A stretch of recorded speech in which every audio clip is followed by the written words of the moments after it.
Hello, good afternoon. Hello, good Welcome to afternoon. MCO at Home. My name is Bruce, and we are in the new series, of this program. And as promised, we are going to bring you new and a fresh perspective of things. And this afternoon, it's very, very special because we have got the training industry here.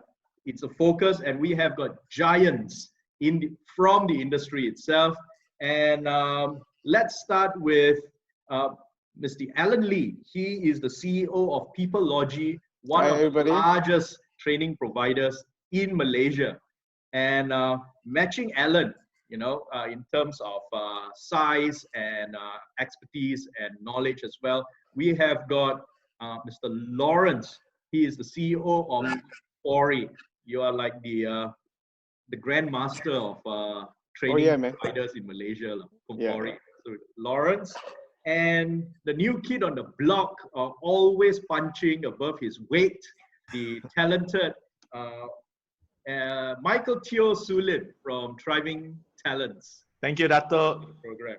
Thank you, Alan. Thank you, Lawrence. Thank you. Right. In order to do justice to what you do, at Comfori, Peoplelogy, and Thriving Talents, probably I'll give you an opportunity to sort of explain the background and what is so unique about what you offer in your organization. So let's start with Alan. You go first. Wow, okay. All right. I'm the lucky one chosen as number one. Okay. First and foremost, hello, everybody. My name is Alan. I am actually the CEO of Peoplelogy here. When I actually tell people that my company name is Peoplelogy Development, the first reaction from all the people who met me, they say, "Are you a developer?" I said, no, we are not a property developer, but we are a people developer, right? So in short, Peoplelogy is an integrated people development solution provider that help individual or organization on four aspects here, is to achieve their goal, to enhance the skill, to encourage the growth, as well as nurture talent through three different perspectives: people discovery, people development, and also people digitalization here. I'm sure many of the audience here know Peoplelogy as the New Horizon franchise in Malaysia. For many people's information, New Horizon is the world's largest ICT training center in the world. They are in 70 countries and 320 centers globally. And we are honored that we are actually the New Horizon franchises in Malaysia since 2014. And currently we are in Mid Valley, Kuala Lumpur. We are also in JB City Square, and also in what they call Bay Avenue next to Queen's Peak Mall in Penang. Most of us been perceived that we are IT training provider. Indeed, actually, IT training provider as one of our core, we still do others, what they call training as well. All right, let me just stop it here. Right. Right. Very, very impressive credentials. So 4 areas, and including a certifying, an international certification from New Horizons.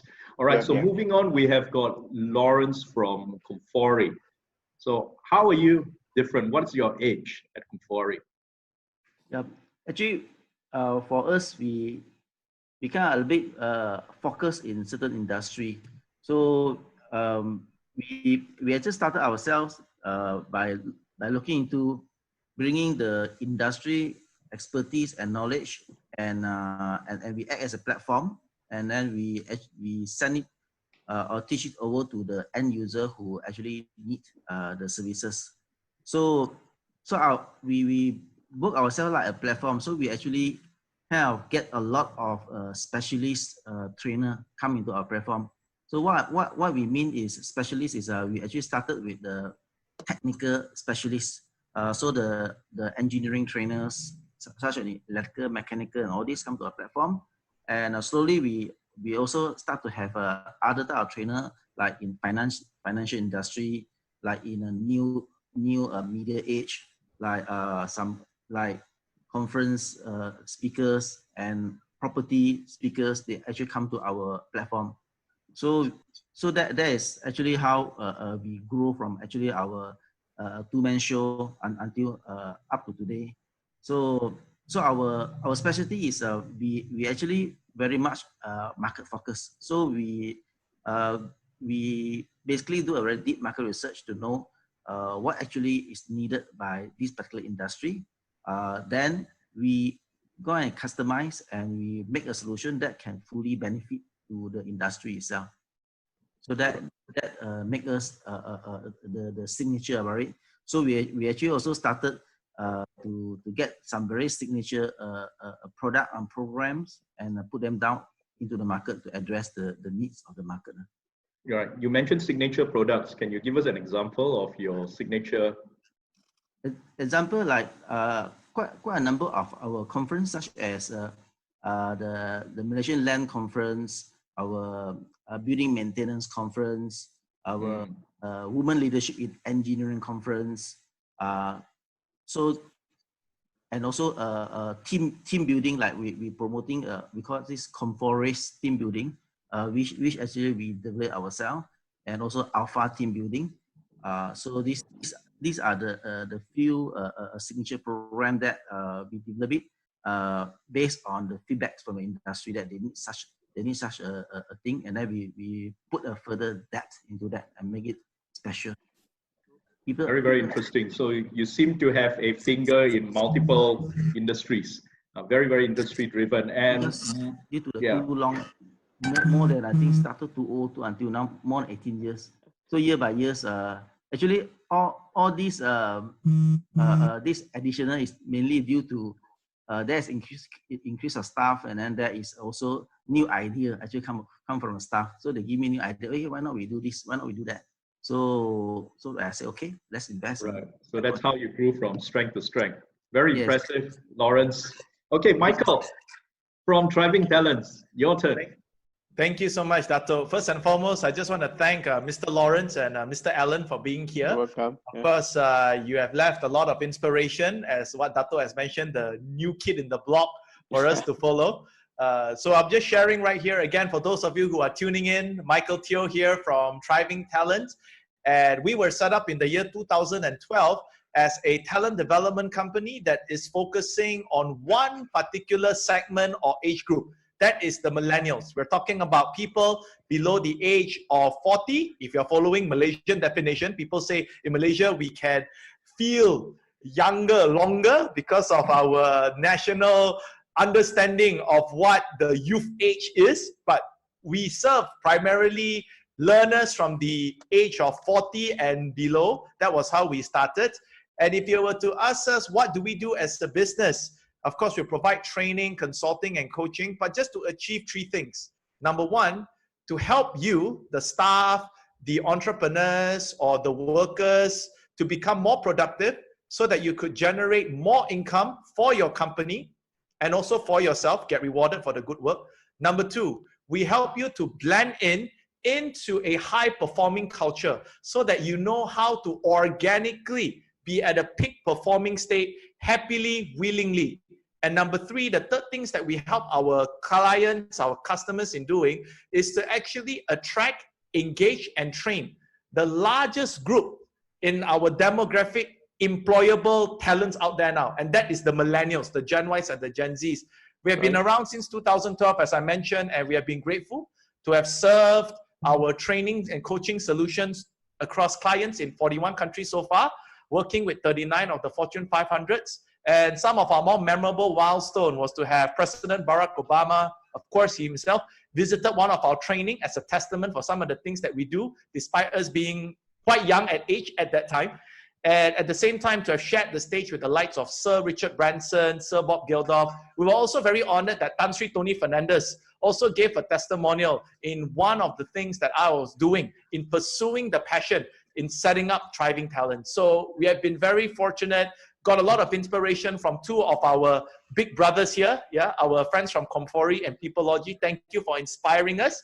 So those are the three things that we do: sales breakthrough, peak performance culture, and then how do you engage, attract the millennials to want to work and fall in love to work with you. Right.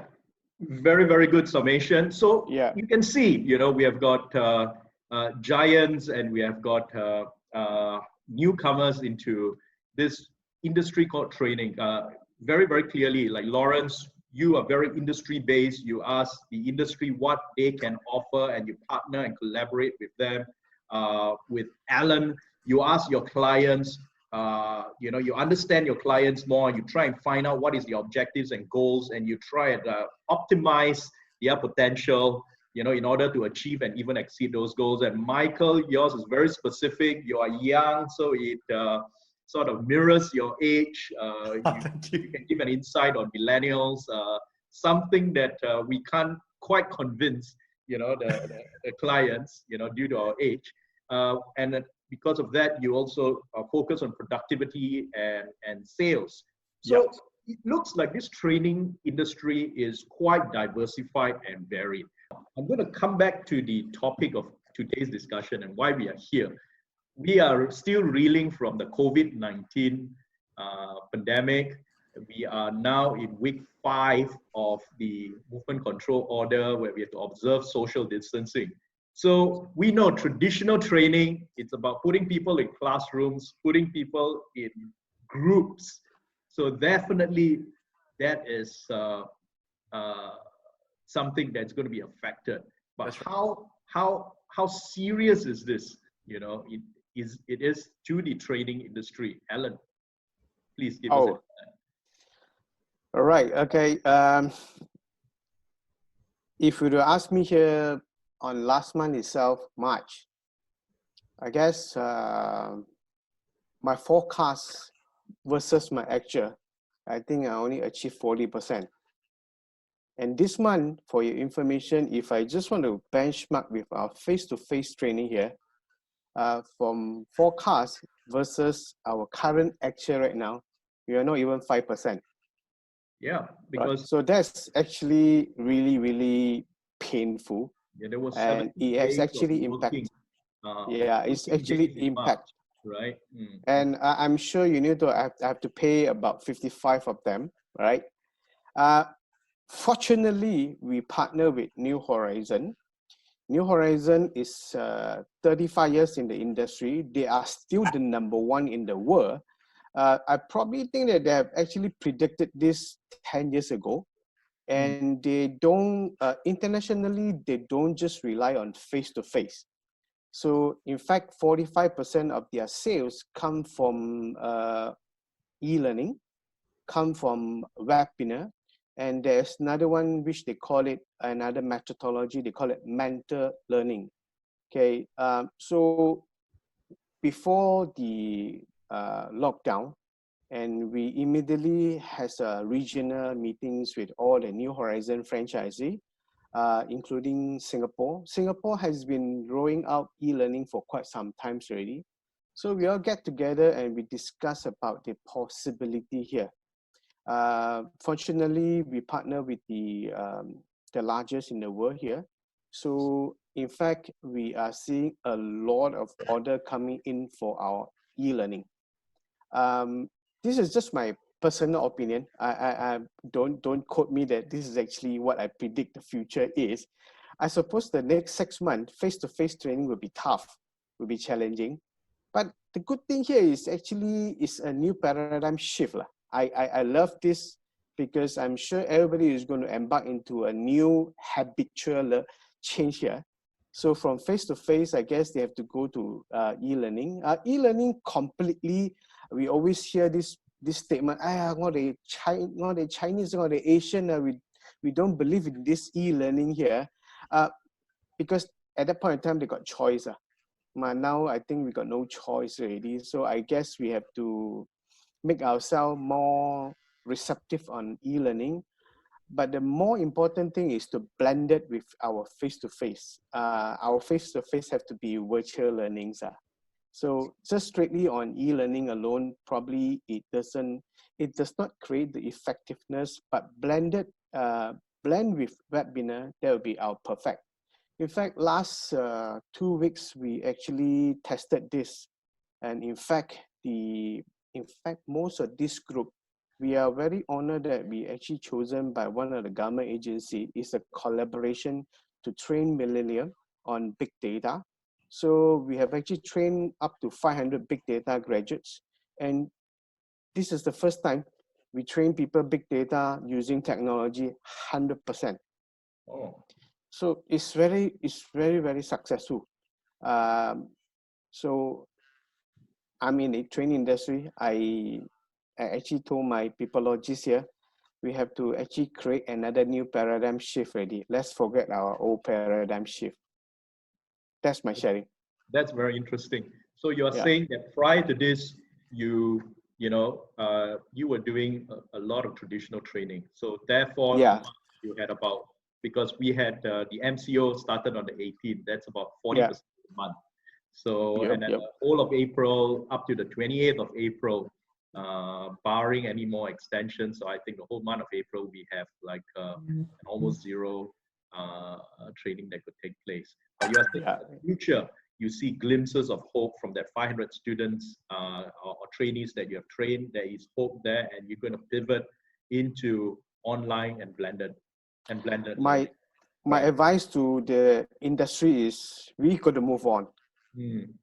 Yeah. But you want to move on, but are the companies, are the clients moving on Yeah. with the same speed as you are? Because we move where our clients are moving or where we anticipate. What are your views on that?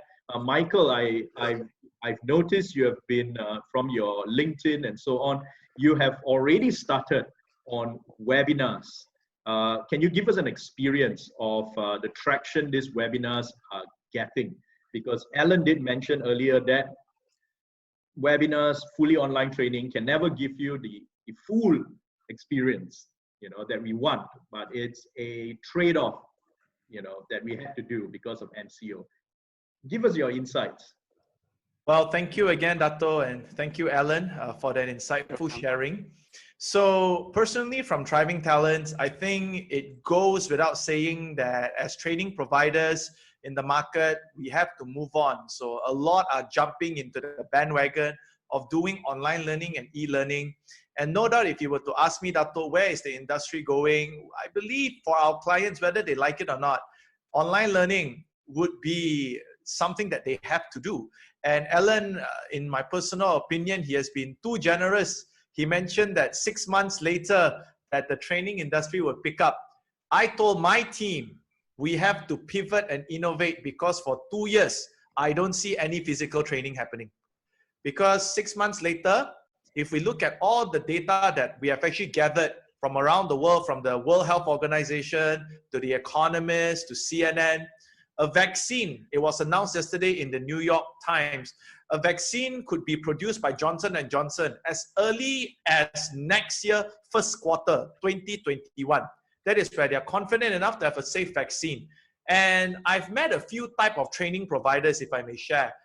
Number one, the first type is the one where after MCO is lifted, they think life is going to go back to normal. That's not going to happen, my friends. Number two, they are the types that would think next year, December this year, next year, January, everything will be back. I want to be optimistic. I really hope that happens. I also want that too. But I am already preparing myself for 2 years. Why?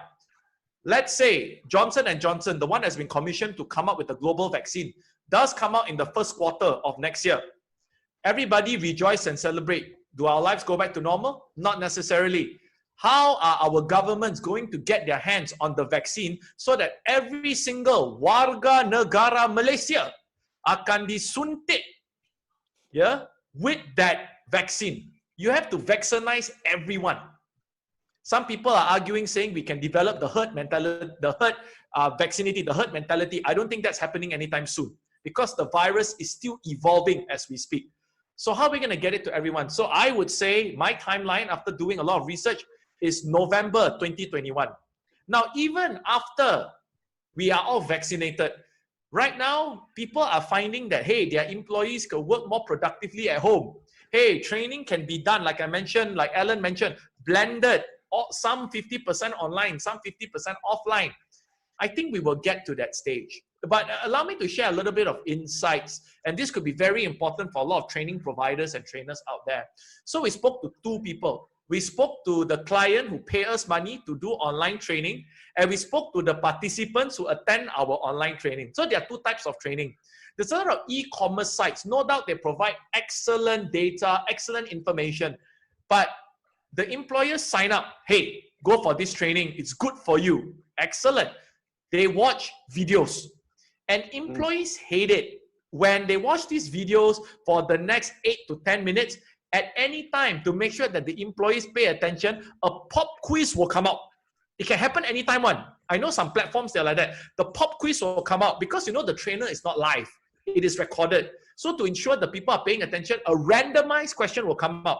And if you fail to answer the question, I heard one of my clients tell me, within like 5 minutes, the system will send a message straight to your superior to tell them saying that why you didn't answer the question. Now, for the employers, a very stick method, it doesn't hand out a carrot for training. Hey, but the employers, the clients that they love it. They're like, oh, that's how I make sure my staff is watching it. But you see, let's go back. Let's go back to the fundamental of learning.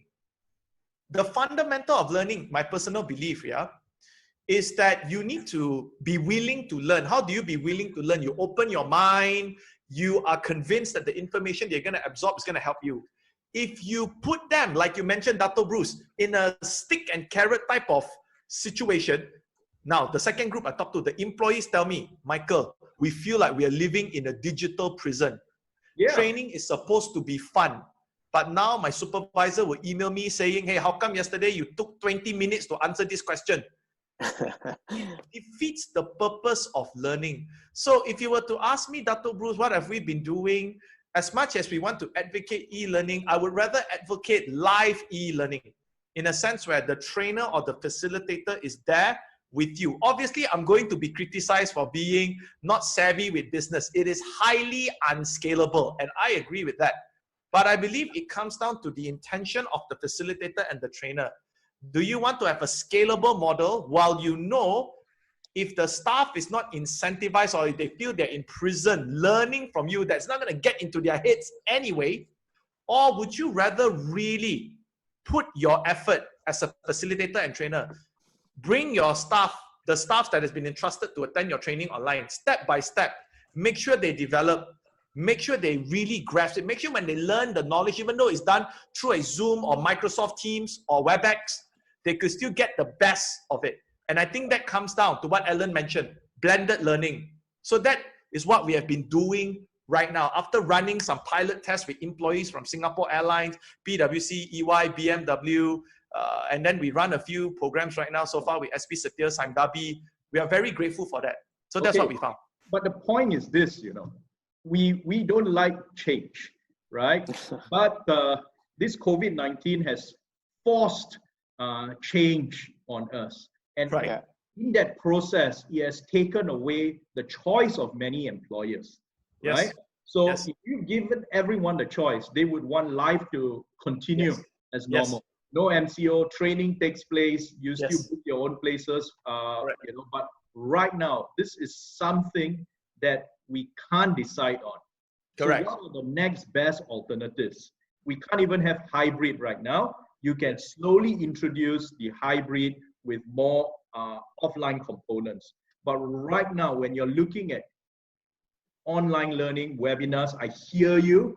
You want synchronous learning where things are live as opposed to study anytime you want, by just watching videos on demand. We hear you. But the question right now, and I'm going to move on to Lawrence right now.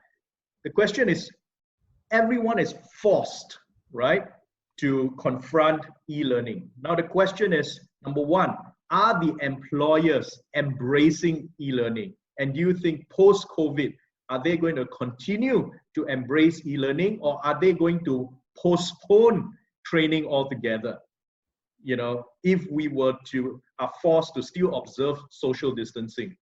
So if they are looking at postponing training altogether, because they still insist on offline training, then you will find that it is going to hit the industry very, very badly. But if they are embracing, e-learning, how fast is e-learning gaining traction? Lawrence. Okay. Yep. Yeah. This is a question that we need to actually do a survey and all this. But what happens is like Alan, the industry that you are in is in IT. So for IT, there are a lot of young people there. They are quite accustomed to the computer and all this. So their acceptance level is much more higher. If our IT in other industry or other job functions, they are not so much savvy in terms of the computer. So definitely the adoptions for it will be take much more longer.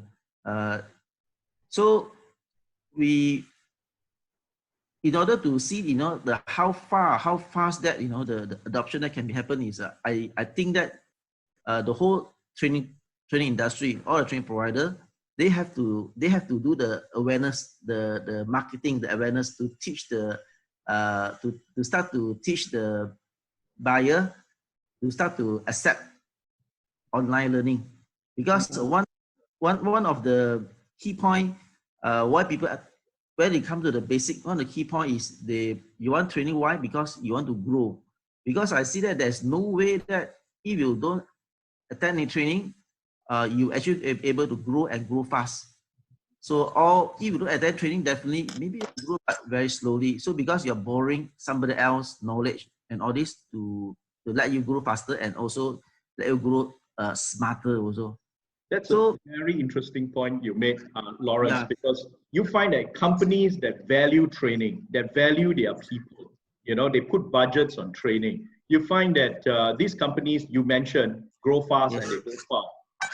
And I'm going to come back to that topic because there are companies that do not, prioritize training that much as opposed to other business as usual. I'm really going to come back to that point, Lawrence. But you also mentioned something earlier, right? That e-learning, it's good, but somehow acceptance has to be there from several parties. And this is the issue I want to focus on. Three parties must be ready. The companies must be ready to train, to send their people for training. Number two, the training providers must be ready.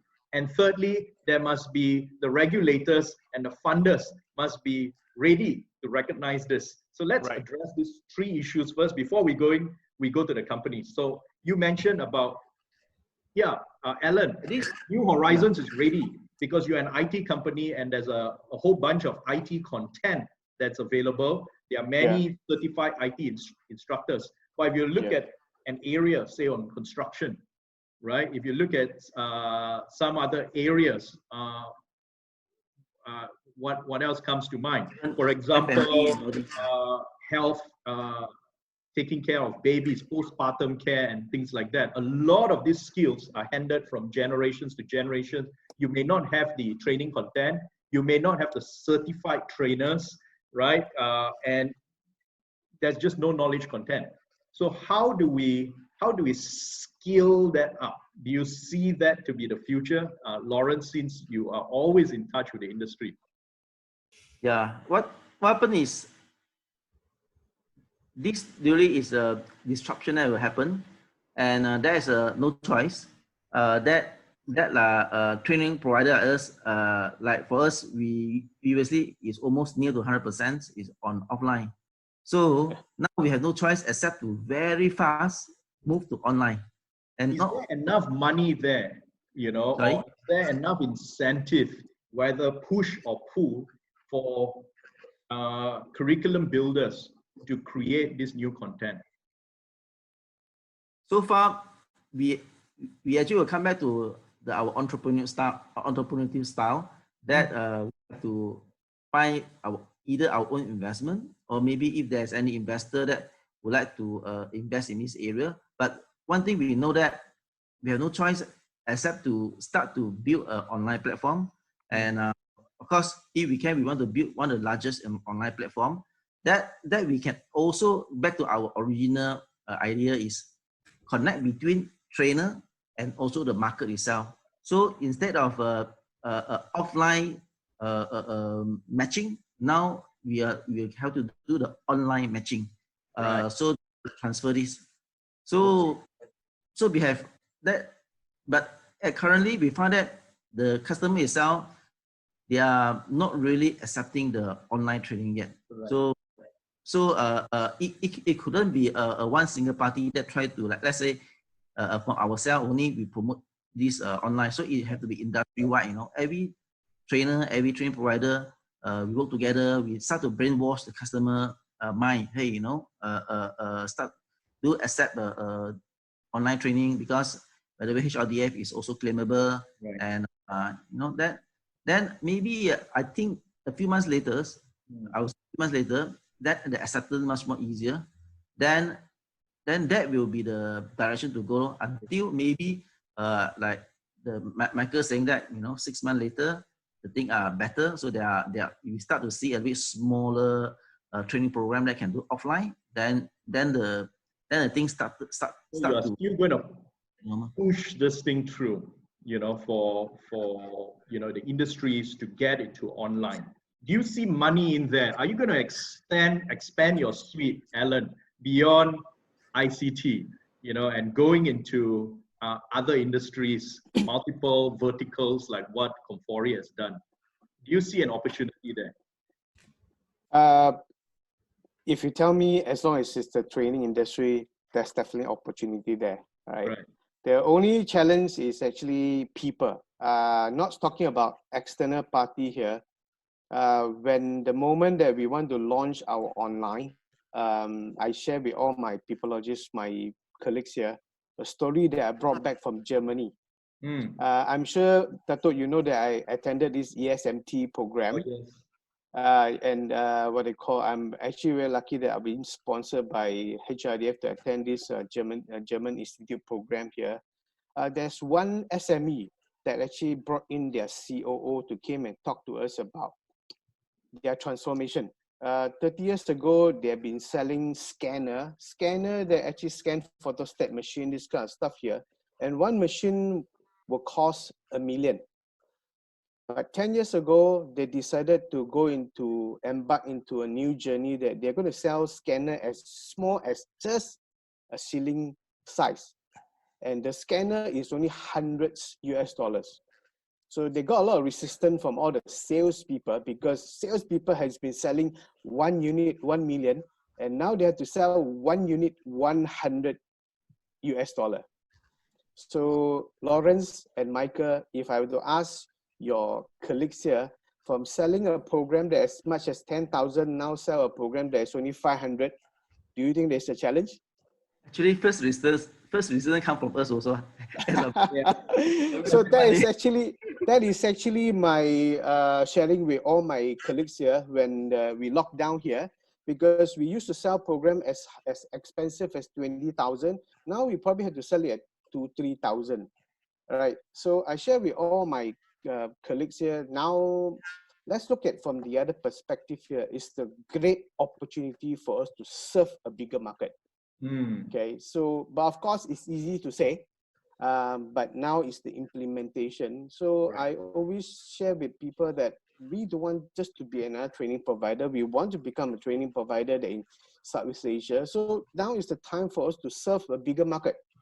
So yes, it's actually 2,000, not the 20,000. Microsoft Office, in the past, we are selling one packs about 300-400 Malaysian ringgit. Now we are probably selling one whole suite, 300 program at only $300, 300 Malaysian ringgit. I'm sure this is something that actually, from customer perspective, is memang, they call it berbaloi. It means it's memang worth the money here. But for us, it's, oh my God, we are selling $300 for 300 programs at a package here. But I say, let's put it this way, use this to serve a bigger market. Yes, we are in Penang, we are in Johor, we are in actually Malaya, Kuala Lumpur. Now is a great opportunity for us to go to Sabah, Sarawak. It's a great opportunity for us to go to Terengganu, actually Kuantan. So why not actually take this as a great opportunity here? So, Dato', to answer your question, beside employer, beside the trainee, beside the training provider owner, I think the training provider employee also need to embrace. This is not an easy thing, but the great thing here is everybody's locked down in their four wall here. Right. So we have no choice but to embrace. Correct. Cantonese said, "Ma say lock te hanga," so we got to do what we got to do here. Exactly. I like the point you mentioned from a few thousand to a few hundred. And now there's a confusion because what MCO has taught us is there's an explosion of talk, online talks to online training. It's just switch on your Facebook feed and you find that everyone has turned into a speaker. And this program is no different from that. So everyone is now looking at webinars, and this is a frequently used word. Webinars are meant to be seminars, so they are used for inspirational talks. They are used even for very, very technical certified programs. So, and people are used to having these webinars in its largest or widest sense of the word. They are used to having it free, right? They are used to having it free. And now we are even talking about, charging them 300. I've got a friend who shared with me, he attended a master class that was taught by Hollywood artists, by the best they are, right? Masterclass.com. Right? Music being taught by Herbie Hancock, and the best architects in the world. And he only paid 700 ringgit to be taught by superstars. Right. And now we have to struggle with paying thousands for a program. So how do we bridge this mindset, of expecting online programs to be free? How do we distinguish that? I think that is a hurdle we need to. Michael, if I can share a little bit, Dato, and also Alan and Lawrence, thank you for being here. That's a very good question. I have to admit, I struggled with masterclass online because, as again, it lacks that interactivity component. You are watching a video, just video of people. But back to your question, if you were to ask me, Dato, what would be our strategy in driving talents? Will we be spreading ourselves thin, looking at different verticals to go into for different industry? My answer is no. Reason because we are only going to focus on what we call wartime skills. Wartime skills right now, ever before, is sales, customer service, all done virtually and digitally, and how to make your staff the most productive as possible. Now, I agree with Alan, it's about serving a larger base. That I agree. At the same time, one mantra that I always tell my team, we serve a larger base, but we go very niche, very deep into just these three topics. Virtual sales, virtual team productivity, and then how to serve your customers well without being able to see them face to face. We are already prepared for the worst. If the world goes into complete lockdown, you cannot even meet your customer. How do you do business online? So to share with you, Dato, how do we still price our program to the hundreds and thousands of ringgit? I believe there's an opportunity for trainers and training providers to first qualify your client. Now, just to share a little bit from our own experience, and I think Dato, thank you again. On other capacities, Dato has invited me to speak to SMEs, and I want to help SMEs. But what happened was, you would notice most of our clients are the Fortune 500s. Then the Fortune 500s help us to come up with frameworks, best case practices that we teach to SMEs who aspires to be the next Fortune 500s. But even these SMEs are few. Our clients are like T-Life, Lim Tire, Grab. They are the market leaders, right? But you will notice people like that. We learned the lesson. You qualify your clients. You know what type of clients you're going for. And the clients know that when they get your services, number one, they are not only looking at recorded videos, they are looking at a live person attending to all of their staff's questions. Number two, they are looking for depth. They're looking for depth. Everyone was jumping into the online learning space, which is amazing and plausible. But what we did for the last 1 week, the first 1 week of MCO, was to organize a lot of pilot tests. and we invited our employee friends from, as I mentioned, PwC, EY. Why these companies, Singapore Airlines, they are very forward-looking companies. And we get their employees to say, you join our session, it was volunteer basis, critique us, and they gave it to us, Dato. They gave it to us. They were like, no, I think you should do this, do this. First thing they even commented, if you are a trainer, please do not be looking down on your laptop, looking at us. No one likes to be looking down. That was their perspective. That's why I am elevated right now. I'm trying to have eye value, you see. They gave us a lot of things. So we try to experiment. And then we realized if our standard can be appreciated by employees who are already accustomed to online training provided by Singapore Airlines, EY, PwC, BMW, I think we are starting out on the right place. Right. So that was what we have been doing, Dato. So just to share with you, our strategy, go deep. Serve more people, but go deep into your expertise. That has always been driving talents. Focusing on millennials. I love what you say about going deep. You started off with companies that has best practice, you know, multinationals, government-linked companies, large companies. So they occupy the top part of the pyramid. But we all know that almost 70% of the Malaysian population, working population, worked for SMEs. So traditionally, the HRDF world or HRDF universe is focused on larger companies, the manufacturers, and so on. Not HRDF's fault, but it's because of the design of HRDF under the Act that mandates contribution only by larger companies. Up until a couple of years ago, you need to have 50 employees and above. Then they have relaxed that rule, but never quite enforced it until today. So ultimately, a legacy of what we have right now is larger companies contributing, and since they contribute, they have huge funds there, and they are used to this. Right now, we have expanded they are looking at expanding the scope of HRDF. They are looking to get SMEs and even some micros to even contribute. Correct. So the future is there. The opportunity is there. Right now, what's preventing this this huge uptake would be, I think, just a mindset. Yes. And what you're trying to do is, your strategy is to get the best practice companies, huge companies, to sort of convince, right? It can be localized, personalized, that's right. The more forward-looking SMEs such as T-Life, you mentioned, he's a great guy, to adopt this. But that's still scratching on the surface. That's right. Other strategies that you can share, Lawrence, in order to break into this seemingly impenetrable SME market for training? Because we know the SME mindset, traditional, of course, they are forward-looking ones. They say, all right, they look at business as usual.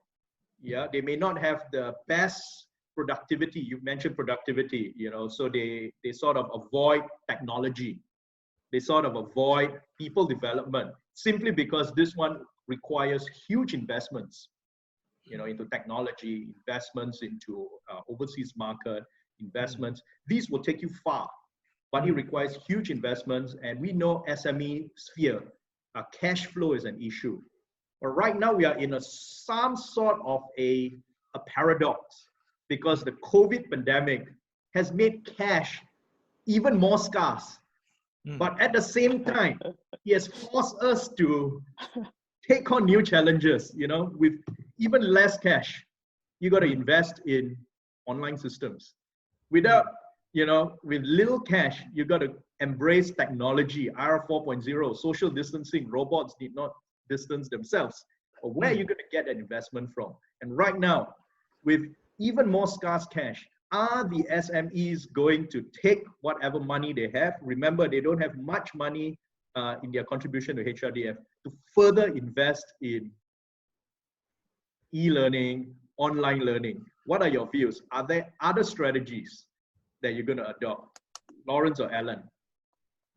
Yeah, for SME, I think a lot of times the people who actually come from the trainings, they usually are the bosses or maybe the higher management only. So after the bosses learn, then after that they will teach the staff. Somebody call this as an insourcing. So that is for SME, I think for the bosses, they will look into the program and see whether this program really able to help their company or not. If yes, I believe a lot of people will come and attend. And recently we see a lot of training provider, inclusive people like YYC, and also some of the China guru have come to Malaysia, and we can see their attendance is, they got hundreds of people or thousands of people attending the training. Mostly are the CEO of company or a GM of the company or a shareholder of the company. So but when you talk about for SME, their staff to attend the training, so are they spending money or not? So that is still a big question. But the immediate market is the management staff for the SME for them to attend. Right. So whether they attend a face-to-face, let's say for bosses, whether they attend face-to-face or virtual, actually the same, because the key idea that you want to have the training is just only learning knowledge, then apply the knowledge. Whereas a lot of times for staff, for them to attend a training, what they wanted is not just only the knowledge itself, because when there's a basic knowledge, actually they already have it for the current work that they are doing. But if they want to learn a little bit more higher, whether they got this incentive or not, if they learn more, are they salary going to increase extra or not? So yeah, they were talking about, oh, I got training. There are a few things that say, oh, I got a recognition from company, company recognize me, so they give me opportunity to go for training, and at the same cost, they have a we call this as maybe a holidays, as a rest day to go for training. Then at the same time, they're able to meet more people, exchange more idea from different industry, how they are doing it. So there are many other components that they buy for training instead of just on the knowledge itself. okay. So that portion, when you go to online training, it actually immediately lost because you can't do networking. It's a very little networking in online. Only offline, then you can say hello, and that networking portion, that value we can sell. But when online, it's very difficult to sell. But somehow I would say that we still have to educate the industry eventually, and slowly get them into the online, because that for the MCO and post MCO and until before the vaccine found, so there are still a lot of uncertainty over there. So, but something we know as certain is online, offline is uncertain. Right. So, as a forward-looking company, well, we have no choice. I mean, as a provider, we have to start to develop a very strong online platform, and it kind of will force us to do that also. Yeah. Okay. I didn't realize time has moved on because the topic is so interesting. We are also passionate, but Lawrence, you mentioned something interesting.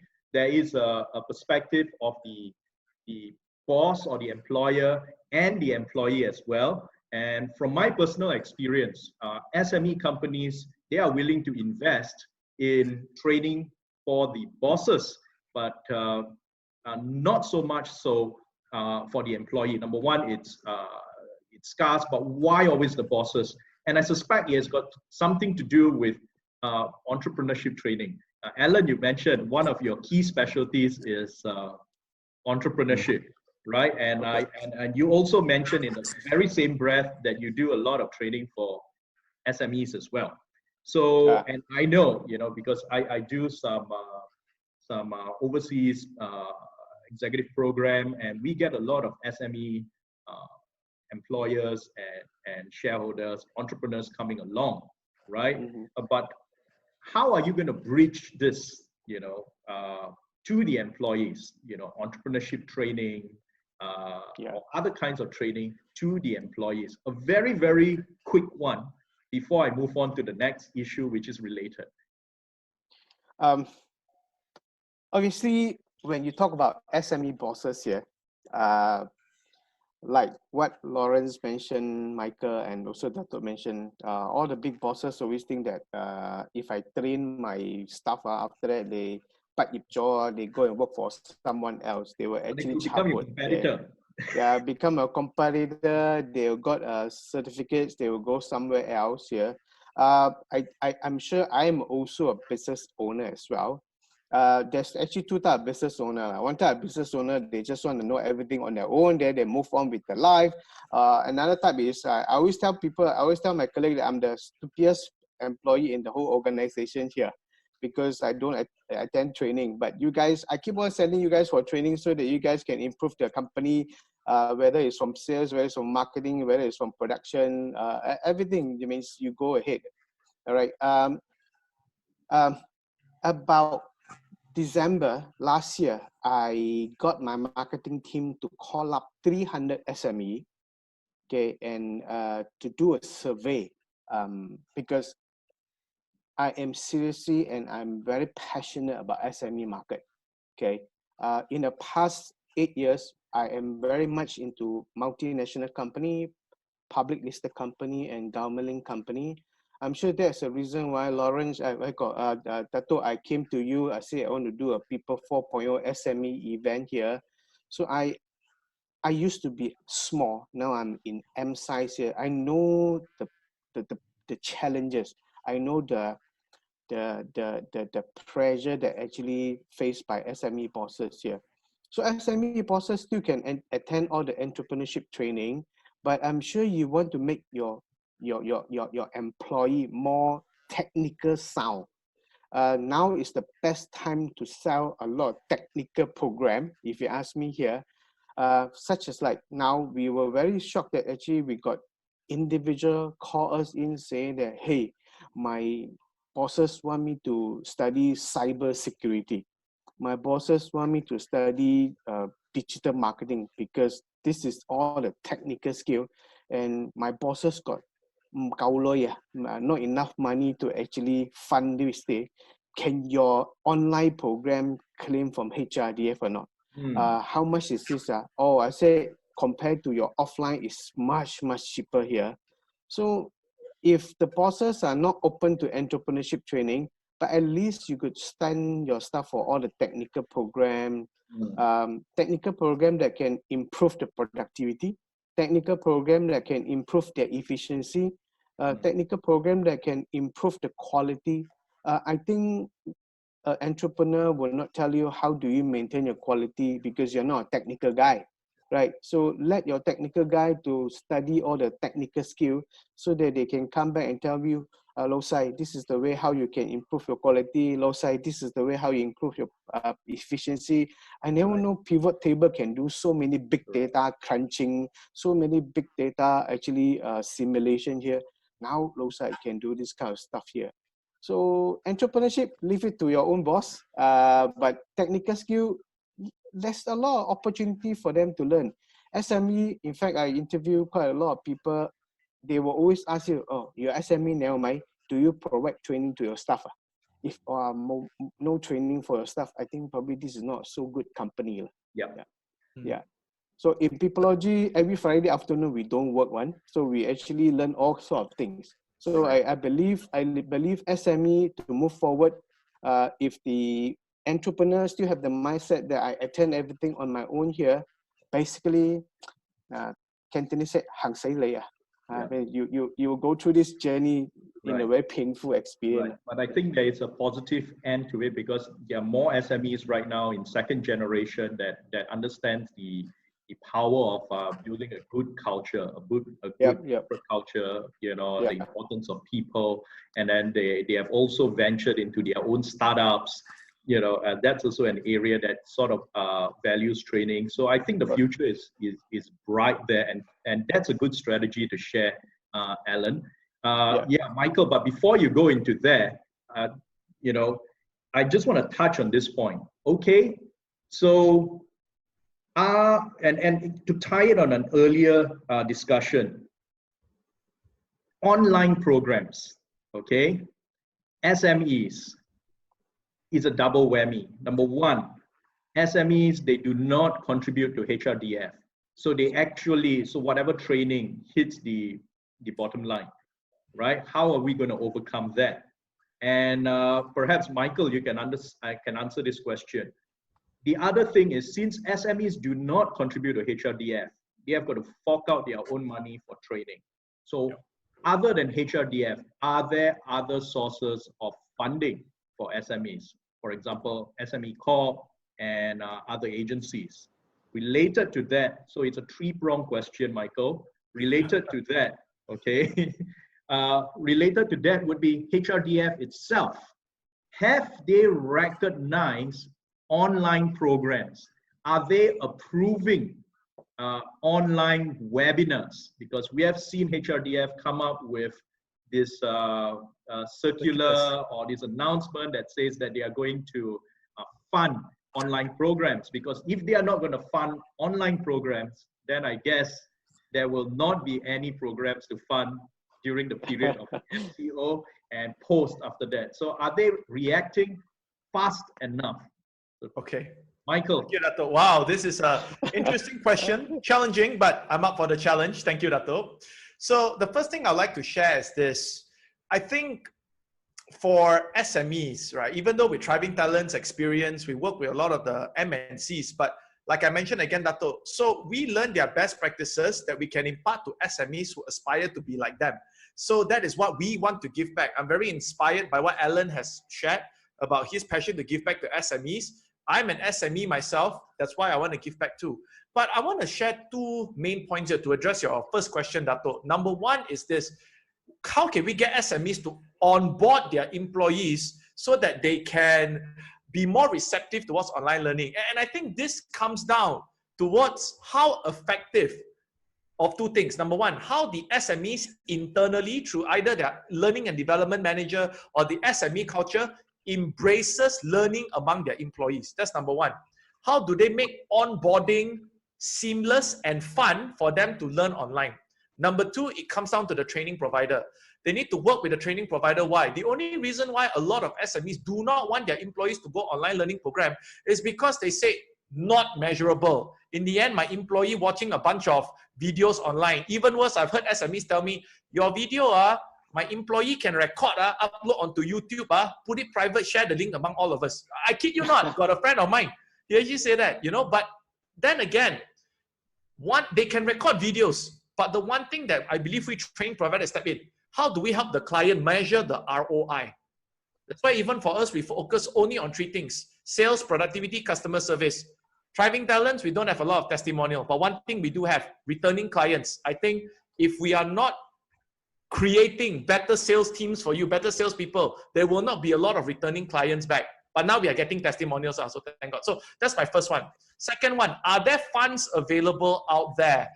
At the moment, of course, a lot of SMEs are reliant on the HRDF fund, but I believe there are other funds that are available, like for banking, they have their own fund called the SDF fund, that is only for banks. But if you talk about SMEs, I think SMEs, yeah, if you're talking about SMEs right here, I think at the end of the day, it's also how creative you are in terms of actually looking for funding that could come in terms of sponsorship. I realized this one thing. We did it with an SME once. Okay, do I call them an SME? They are public listed SME, but they say they are SME. They are public listed, they are no longer SMEs, Michael. Okay, all right. So just sharing for everybody. So this public listed company, what they did was they engaged us to do our training, but they cannot claim HRDF, but they put it as part of their CSR. So they said, hey, your training, right? Just make sure you have one day. My employees have to go out and help like Kachara Soup Kitchen and all that. And they put it as their CSR, they report it to their shareholders, and they say their shareholders are so happy about it. So the reason I'm saying this, so to answer your question, Dato', I do not know if there are other funds for SMEs out there. I do not want to lie and just pick names like SME Corp, SME Bank, MPC. I don't want to just put names out here. But I want to say is there are creative ways how you can actually get funds elsewhere to actually pay for your employees' training. And I think this is something we can explore. To answer your last question, Dato', about packaging. Yeah, the packaging, correct. Last question is HRDF. Should they endorse online training? Now, I know we have been keeping in touch. All of us here, I believe, are keeping in touch with HRDF. I would like to give credit. I believe they are working very hard. The reason why, if they have not come out with a definite answer if online training can be claimable, is because this is totally new for everyone. In fact, unlike many other trainings where you have global standards, online training, there are no global standards. Let me give you an example, Dato, Lawrence, and Alan. This one just sharing for those of you watching right now. For a typical training, to be a training for one day, you have to go 7 hours of training. Now, check this out. If I'm a training provider, I know that is the standard. 7 hours per day training equivalents to 1 day full training, recognized training. I don't care. I'll just develop my content, 7 hours. Your employees sit in front of the laptop, see my screen. Awesome. But let me be honest here. We have done a lot of research, and we have also presented this research as well to relevant authorities. They say maximum for employees' retention of information, live online training, maximum is only 3 hours. After 3 hours, they are looking at the screen, they're looking at the laptop for so long. They are not going to go in. So now I have a choice to make.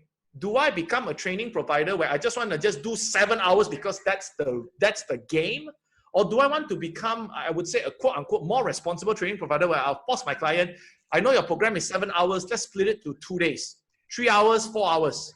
And every single 1 hour, there will be a 15 minutes break, 15 minutes break.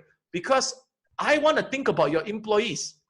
As much as I am selling to the one that signs the dotted line, the L&D manager, in the end, my real customers are the students, are the learners, are your employees watching. So because of that experience I just shared with you, I do not blame HRDF for perhaps some training providers are telling me they are a bit slow, why they haven't come back to us. They are doing their best. They are now collating different best. Do you think that best is fast enough? I mean, the German parliament, the Singapore parliament, you know, they've got a few hundred people that can convene and pass a law, you know, correct. You know, for this pandemic. So correct. why can't HRDF as a government agency convene and get something ready and make a decision over a period of days? And we are already in week 5 of our MCO. What say you, Lawrence? Okay, go ahead. Okay, yeah. So I saw that HRDF have published a guideline for online, but then they say that they want to do some additional modification, but we don't know what thing that they're going to modify. But I think the message that I get is, okay, virtual class training is possible to be done and can claim from HRDF. So we just prepare towards that direction. Right. Because you, as Dato say that offline we cannot do at all. So you must be able to keep online, or else next 6 months. Right.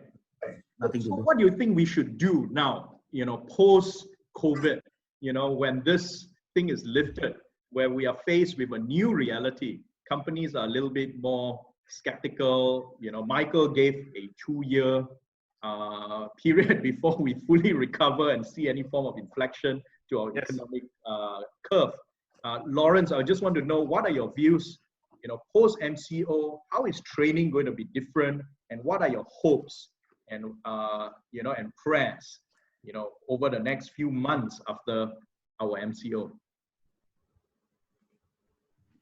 My hope is the faster take-up rate for virtual classroom type of class, the training. So the company still continue, you know, or do not shut down totally training as one of the path for their continuous growth. And that will take, I'll say that is long, maybe 6 months to 9 months before we actually go into a more usual way or comfortable way. So while they're ongoing, I believe the government bodies such as HRDF will play actually quite an important role also to help and sustain the training provider. Because what happens is, you know, with such a situations, especially I think big provider, like I believe like Ellen, also a big provider with many staff, definitely will actually have also a very challenging times in managing so many also. So that is something that like HRDF, they could have some program or something that will able to help the training provider to actually make the business much more easier. Yeah. Right. So what are your views on the new normal, Alan? Oh, I truly believe that the future is all about online, right? For the next 6 months, okay? It could be longer, but for the 6 months here, but this 6 months, definitely there'll be a lot of fears. Fears of failure.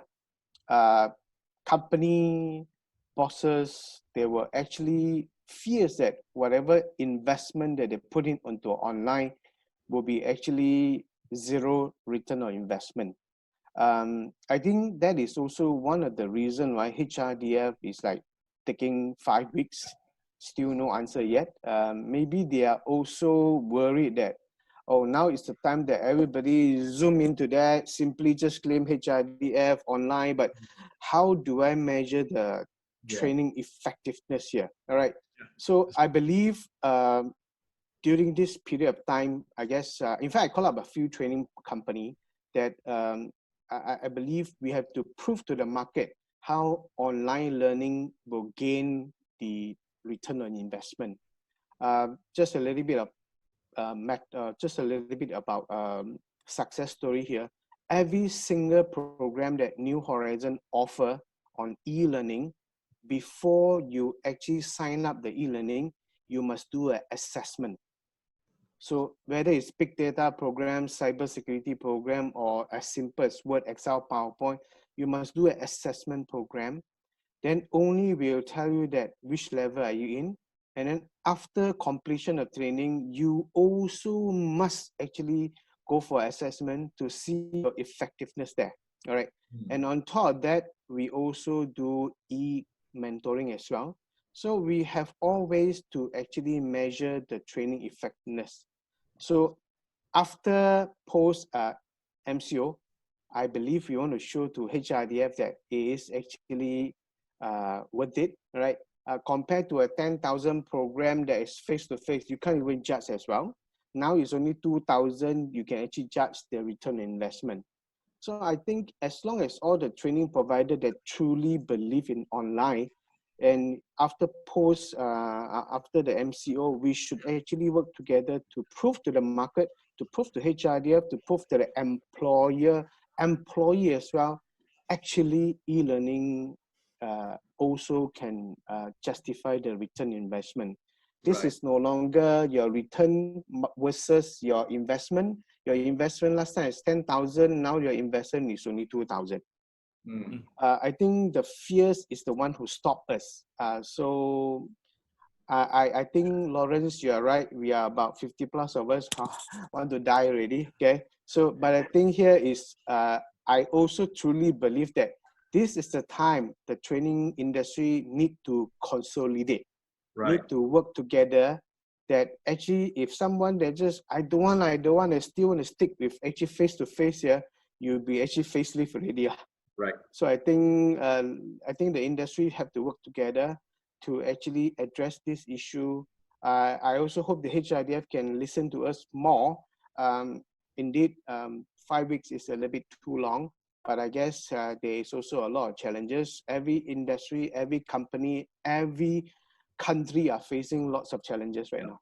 And this is unprecedented. But I like the positive part when you mentioned it's about positive collaboration right now, and it's about trying and testing, rather than being the fear. Someone needs to take that leadership position, step up and say, we are doing this, So rather than wait and see. This is not a period of wait and see. So I've been telling my colleagues that, hey, this coming six months, make us the #1 online learning for ICT then. Right. I love that. And that's very good advice. And you say we need to do that, or if not, we are all dead on our tracks. And the key word right now is survival, right? Survival, it's not only survival, it's about sustenance of our business because no winners, there are very few winners, right? But it's just about sustaining your business, keeping your team together, keeping stakeholders together until the inflection be there 6 months or 2 years, as Michael has said. What advice do you have in order for us, any of these stakeholders? It could be employers, it could be your team, it could be your trainers, it could be our regulators and authorities. Lawrence, in order for us to survive and sustain ourselves in a post-COVID era? I look at it is we now have to really building a new products. I call this as a virtual online training platform. So we are inviting partners, trainers, and all this to come into this platform. So that they become searchable.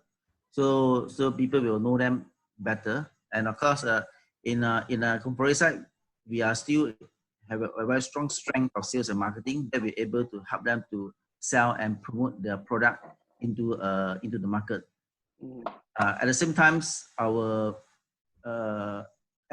staff also have to really work very hard, work very smart, and very fast also. Because sometimes some of the staff, they are still living in the past, you know, so they haven't really ready yet, you know. So but I'm telling the staff, or I'm telling people that, hey, you know, the faster you change your mindset to accept online and go into online, the better you will be, rather than you still complaining the past, you know, in the customers, you know. So that is something that we cannot do. We have to go positive, you know, and we previously have been taking a leading position. We have to continue to take the leading position in such a situation to mainly, of course, to continue to contribute value to our community, because we know that unless we continue to contribute value to the community, then the community will come back to us. Else, we will become non-relevant at all. Yep. So again, positive words, you've got to move forward. And I love that part about community, because karma works in great and many wonderful ways. It will come back to you, manyfold. So thank you so much for that piece of advice. And Michael, perhaps the word survive and sustain may not be your liking because you want to thrive. So what is the secret, behind if we want to continue this thriving business in training and people development post-COVID? Yeah. Well, thank you, Dato'. I believe in 3 formulas right here. Number 1, build a community first. A community in a sense where, just like what Alan and Lawrence has mentioned, okay, build a community of collaborators, build a community of your clients and customers that you serve, really deep dive, understand their needs, pre and post test, online mentoring, things that we are doing. Build these communities, build the communities with the regulators, make sure that your programs are at least of a global standard, recognizable, okay?